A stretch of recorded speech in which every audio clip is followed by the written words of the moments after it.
Bismillahirrahmanirrahim. Jangan apa? Biasanya contoh cerita tentang hikam itu hanya satu cerita, tapi ini macam contoh paling luar biasa. Masyhur kan hikam mencontohkan itu. Ada seorang wali amatir, sewenangnya pengiran tenanan. Tapi saking miskinnya dia itu tiap butuh mangan itu kudu kerja manol di pasar. Jadi hamal itu manol terusan.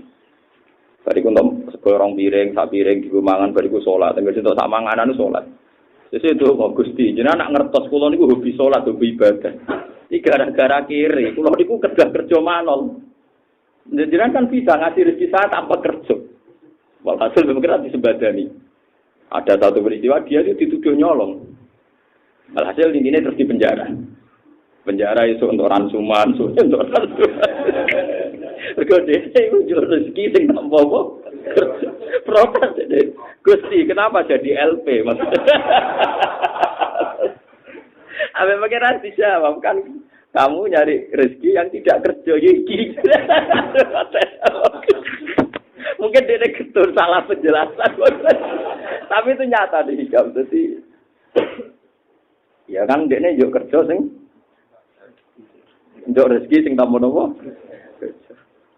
Saya nerangkan itu memang di hikam ada betul cerita itu ada. Rata-rata murid itu lebih kreatif dibanding gurunya kalau masalah ngawur itu.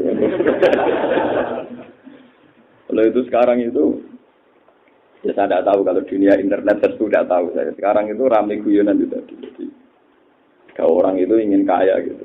Gusti kalau aku pengen kipas-kipas no duit ditegur dari bakul sate. Saya tidak tahu itu sampai ada buku gitu ya, kreatifnya gitu. Dari alasannya ini materinya saya tarikan dari makalah jaringan cangkem. Ada dari sate protes. Gusti saya itu maksud saya tidak ini Gusti. Saya ingin jadi orang bisa ngatur orang-orang kaya. Ini pikirannya itu wong bisa ngatur orang sugih hebat.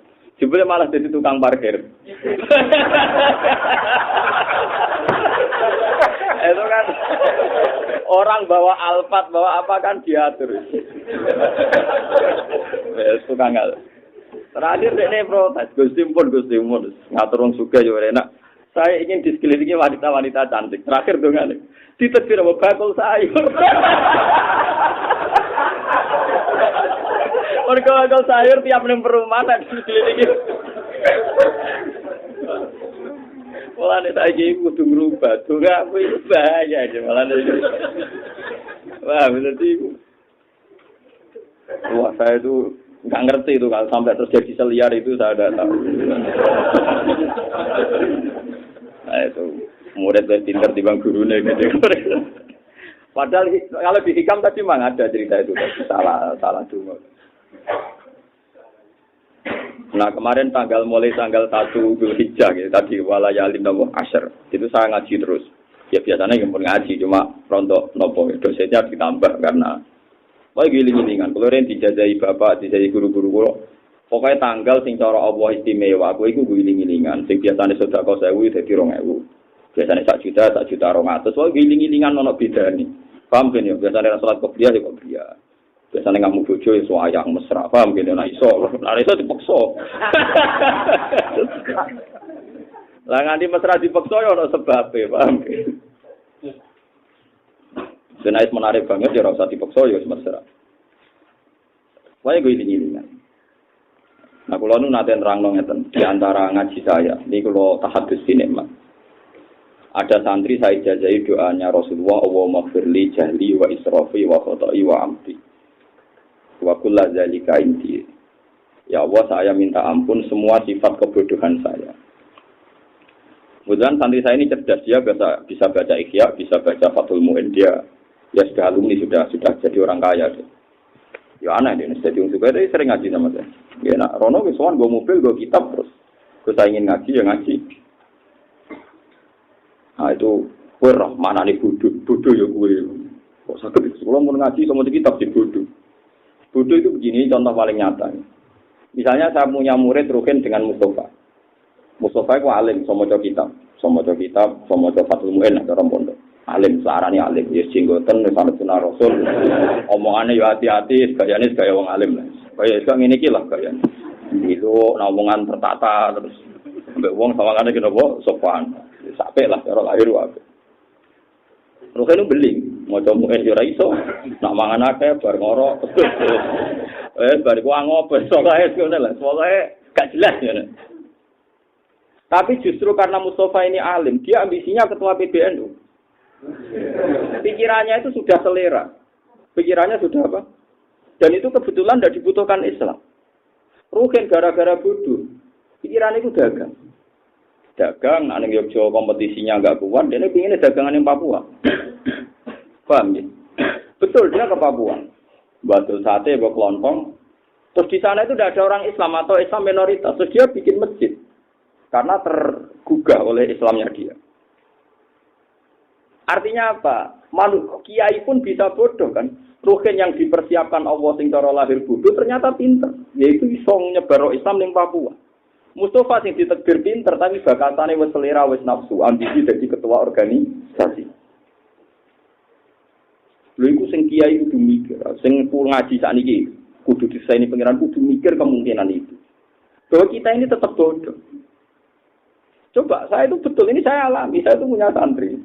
Banyak saya mulai dulu di sarang sudah ngajar, sekarang apalagi. Saya itu punya santri. Itu gobloknya bukan main. Sekolah ora tau munggah dulu. Aku jadi gurune teng sarang yo rodok mangkel. Terus ora tau munggah melarat bisa. Yo kriting kok urusan kriting. Wong kriting. Wireng pisan waktu. Oh sempurna, eleke sempurna. Yo kok goblok pisan, aku yo gumun, terang ganteng yo kok goblok bareng. Yo melarat ya, yo ora melarate bareng. Artinya cara melarat kan guru mangkal yo tar atau salam tempel paham gitu. Orang melarate bareng, malah ngel-ngel wong kan. Walhasil santri yang pinter ini kadernya paling di organisasi. Mungkin sebagian ya hanya selera, bukan kebutuhan Islam. Yes, kasusnya sudah selera atau tomak. Yang santri saya ini kebetulan, saking misinya dia itu kerja ilegal logging di Kalimantan, di pedalaman. Zaman itu tidak ada HP. Itu sering kirim surat saya. Karena dia itu tiap di tempat dia kerja ilegal logging yang orang-orang tidak jelas. Mulai yang sholat, yang nggak sholat, yang mabuk banyak. Tapi dia tetap bikin musola. Bikin musola gitu. Ya sing sholat ya wong limo, kadang sing sholat itu maghrib tok, ana sing subuh tok. Pokoke limang wektu wong iku gonta-ganti Gus. Nah, terus kalau Jumatan itu dia tanya saya itu karena kasus Jumat. Orangnya itu enggak sampai 40, tapi tak tajak dhuwur gak gelem. Alasannya wong Jumat kok dhuwur. Lah iki masuk akal alasane wong piye to Jumat kok dhuwur. Nah Jumat ya Jumatan. Lah dekne ku cek eling zaman ngaji. Maca goblok lah kan yo krungu-krungu nak syaratnya Jumatane wong kira 40. Akhire nyurati kula. Piye Gusti tak ajak dhuwur gak gelem jaluke Jumatan padahal wonge mau 20. Yo Jumatan ae sing engko sing sowan pangeran tanggung jawab aku. Umatnya Jumat jenenge Jumatan. Maksudnya aku lah nak wong alim tenan. Maksudnya kula kan maca madzhabul arba'ah, nak cara madzhab Imam Malik 12 cukup, Ahmad bin Hanbal 6 cukup. Cara kula kitab kan mun nglothok. Ane dibantah amatir-amatir enteng. Gak aku sing tanggung jawab. Ya pentingnya nganggo nama kula ndekne agar ana kiai utawa alumni senior ngloro iki Jumatan wong 6. Dari Gus Bak mesti menang dia mikir. Mikir lah meriang betul-betul. Nah ini cerita saja. Jangan-jangan santri-santri yang dibikin Allah ndak alim memang dipersiapkan untuk menyebarkan Islam di Papua, di Bali dan di mana-mana. Sementara yang secara lain ditegir alim prestasinya sudah selera, ambisi ketua PBNU, ketua Muhammadiyah, mungkin yang jadi mufti macam-macam. Jangan itu ujung-ujungnya selera ini kadang nggak jadi kebutuhan pokok nopo.